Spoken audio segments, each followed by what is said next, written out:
नमस्कार, मैं वीरेश ठाकुर हार्दिक अभिनंदन करता हूं एचपी शिक्षा चैनल पर। तो सुबह के ताज़ा खबरों के सिलसिले को शुरू करने से पहले हिमाचल प्रदेश की लेटेस्ट नोटिफिकेशन और अपडेट्स को पाने के लिए चैनल को जरूर सब्सक्राइब करें। तो पेश है आज सुबह के मुख्य समाचार।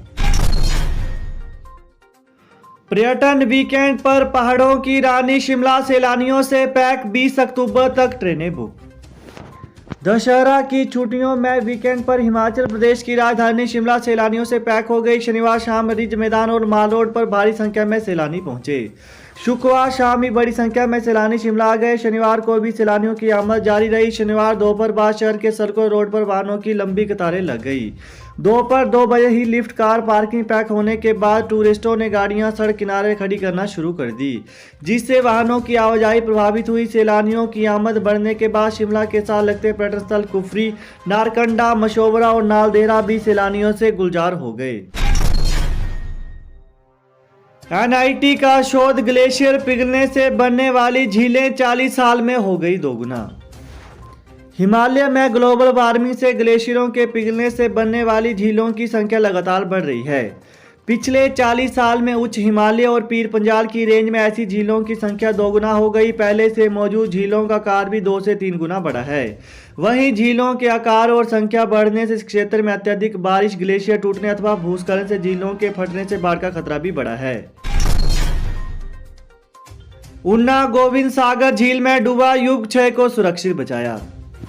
हिमाचल प्रदेश के ऊना जिले के उपमंडल बंगाणा के नुरूह गांव में गोविंद सागर झील में पिकनिक मनाने के लिए उतरे एक स्थानीय 18 वर्षीय युवक डूब गया, जबकि युवक के अन्य 6 साथी सही सलामत हैं। डूबे हुए युवक को ढूंढने के लिए सर्च ऑपरेशन चलाया गया। हालांकि अभी तक युवक का कोई सुराग नहीं लग पाया है। पुलिस घटनास्थल में जांच करी है। वहीं जानकारी के अनुसार शनिवार को गोविंद सागर झील में नुरूह गांव के साथ युवक नहाने के लिए उतर गए, जिसमें से एक युवक रोहित पुत्र राकेश शर्मा निवासी नुरूह मलागढ़ जिला ऊना गहरे पानी से नहीं निकल पाया। साथ ही युवकों ने रोहित को ढूंढने का काफी प्रयास किया, लेकिन युवक पानी से बाहर नहीं निकला। बड़ी कार्रवाई, फतेहपुर में भाजपा प्रत्याशी बलदेव के खिलाफ प्रचार पर 3 पार्टी नेता निष्कासित। हिमाचल प्रदेश के फतेहपुर विधानसभा उपचुनाव में भाजपा प्रत्याशी के खिलाफ प्रचार करने पर 3 पार्टी नेताओं फतेहपुर मंडल सचिव अनिल शर्मा, आईटी संयोजक मणि धनोच और आईटी सह संयोजक अरुण कोंडल को 6 साल के लिए पार्टी से निष्कासित कर दिया। उक्त नेताओं पर आरोप था कि वे पार्टी प्रत्याशी बलदेव ठाकुर के खिलाफ पोस्टरबाजी और सोशल मीडिया पर प्रचार कर रहे थे। वहीं भाजपा जिला नूरपुर के अध्यक्ष रमेश राणा ने प्रेस विज्ञप्ति जारी कर तीनों नेताओं के निष्कासन की आधिकारिक पुष्टि की है। रोहड़ू जुआ खेलते 6 काबू, 7,590 की नकदी बरामद। चिड़गांव में मिले 5 जुआरी। हिमाचल प्रदेश के शिमला के रोहड़ू उपमंडल में पुलिस ने जुआरियों पर शिकंजा कसना शुरू कर दिया है। रोहड़ू के नजदीक मचैटी में जुआ खेल रहे 6 व्यक्तियों को काबू किया गया। कब्जे में 7,590 रुपये की राशि बरामद की गई है। वहीं पुलिस ने गैम्बलिंग एक्ट 1867 के तहत मामला दर्ज किया है। कोरोना, हिमाचल में 2 और संक्रमितों की मौत। 24 घंटों में 103 नए मामले। हिमाचल प्रदेश में शनिवार को 2 और कोरोना पॉजिटिव मरीजों की मौत हो गई। इनमें कांगड़ा की 72 वर्षीय बुजुर्ग महिला व 54 वर्षीय संक्रमित व्यक्ति ने दम तोड़ दिया। वहीं प्रदेश में बीते 24 घंटों के दौरान कोविड-19 के 103 नए मामले सामने आए हैं। प्रदेश में कोरोना मृतकों का आंकड़ा 3,703 पहुँच गया। वहीं इसके अलावा बात करें तो बीते 24 घंटों के दौरान 164 मरीज ठीक हुए हैं और कोरोना की जांच के लिए 6,040 लोगों के सैंपल लिए गए।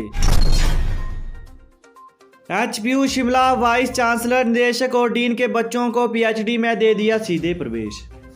हिमाचल प्रदेश विश्वविद्यालय एचपीयू में नेट जेआरएफ टेस्ट पास न करने पर भी कुलपति यूआईआईटी के निदेशक, डीन प्लानिंग एंड डेवलपमेंट के बच्चों को सीधे पीएचडी में प्रवेश दे दिया गया।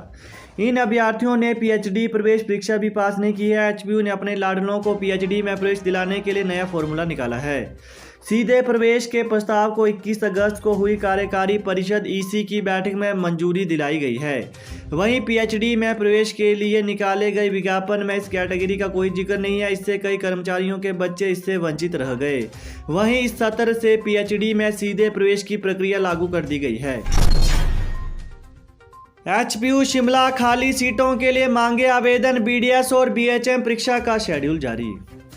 हिमाचल प्रदेश विश्वविद्यालय ने बीडीएस और बीएचएम कोर्स का परीक्षा शेड्यूल जारी कर दिया है। बीडीएस की वार्षिक परीक्षाएं 26 अक्टूबर से शुरू होकर 8 नवंबर तक चलेंगी। बीएचएम की सेमेस्टर परीक्षाएं 26 अक्टूबर से 16 नवंबर तक चलेंगी। परीक्षा शेड्यूल विश्वविद्यालय की वेबसाइट पर उपलब्ध है। हिमाचल प्रदेश विश्वविद्यालय के एमए ग्रामीण विकास, बैचलर ऑफ होटल मैनेजमेंट सहित FYICTTM कोर्स की खाली सीटें भरने के लिए ऑनलाइन आवेदन आमंत्रित किए गए हैं। सैनिक स्कूल में प्रवेश के लिए 26 तक करें अप्लाई। हिमाचल प्रदेश के सैनिक स्कूल सुजानपुर टिहरा के शैक्षणिक सत्र 2022-23 में छठी कक्षा में प्रवेश के लिए 26 अक्टूबर तक ऑनलाइन आवेदन आमंत्रित किए गए हैं। स्कूल के प्रधानाचार्य कैप्टन नौसेना मनोज कुमार महावर ने बताया कि छठी कक्षा में प्रवेश के लिए नेशनल टेस्टिंग एजेंसी NTA 9 जनवरी को लिखित परीक्षा लेगी। उन्होंने बताया कि इस परीक्षा के लिए NTA की वेबसाइट aissee.nta.in.nic.in पर ऑनलाइन आवेदन किया जा सकता है। हिमाचल इलेक्ट्रिसिटी बोर्ड बिजली बोर्ड में मिली प्रमोशन की अनुमति। चुनाव आयोग ने सचिवालय के बाद राज्य बिजली बोर्ड में कर्मचारियों की प्रमोशन को मंजूरी दे दी है। इसके साथ ही सीएम के OSD के खिलाफ मंडी संसदीय क्षेत्र में प्रचार करने की आई शिकायत पर चुनाव आयोग ने मुख्यमंत्री कार्यालय से रिपोर्ट जमा करवाने को कहा है। वहीं इससे पहले कि कांग्रेस समय की सभी शिकायतें निपटा दी गई हैं। शिक्षा विभाग से राज्य शिक्षा बोर्ड में प्रमोशन और रेगुलाइजेशन की फाइल आयोग में शनिवार को पहुंच गई, जबकि प्रारंभिक शिक्षा की फाइल अभी भी गायब है। यह अभी भी सचिवालय की ब्रांच में अटकी हुई है। दूसरी ओर महिला एवं बाल विकास में सुपरवाइजरी की फाइल अभी सचिवालय में पहुंची है। वहीं सतलुज जल विद्युत निगम में 129 पदों के लिए होने वाले रिटर्न टेस्ट का मामला दिल्ली भेजा गया है। निगम में 23 से 25 अक्टूबर को तकनीकी कर्मचारियों के पदों के लिए लिखित परीक्षा होनी है। यह परीक्षा तकनीकी कर्मचारियों के लिए होनी है।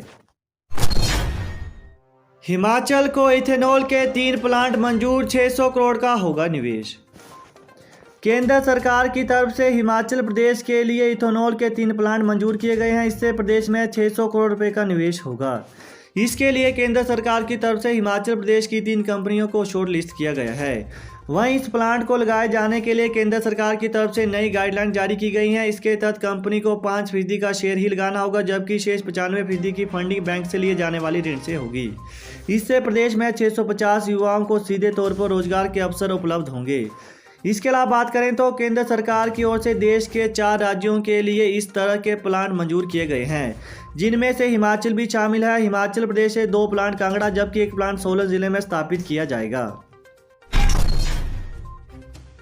हाय रे महंगाई, 70 का टमाटर, शिमला मिर्च 130 रुपये में। हिमाचल प्रदेश में लगातार बढ़ रही महंगाई की मार से गरीब व मध्यम वर्ग सबसे ज़्यादा झेल रहा है। इन दोनों की वर्गों की कमर महंगाई ने तोड़ दी है। सब्जियों के दामों से ज़्यादा तो तड़के में प्रयोग होने वाली सामग्री के दाम हो गए हैं। बात यदि टमाटर की करें तो टमाटर इन दिनों 70 रुपये प्रति किलो के हिसाब से बिक रहा है। वहीं टमाटर के दाम सेब के दाम के बराबर पहुंच गए हैं। बात सब्जियों के दामों की करें तो इन दिनों फूलगोभी 70 रुपये प्रति किलो के हिसाब से बिक रही है, जबकि शिमला में मिर्च शतक के आंकड़े से ऊपर है। शिमला मिर्च का दाम 130 रुपये प्रति किलोग्राम है। लगातार बढ़ रही महंगाई के बीच गरीब व मध्य वर्ग इस बात को लेकर ज़्यादा चिंतित है कि आखिर घर का बजट बनाए तो कैसे।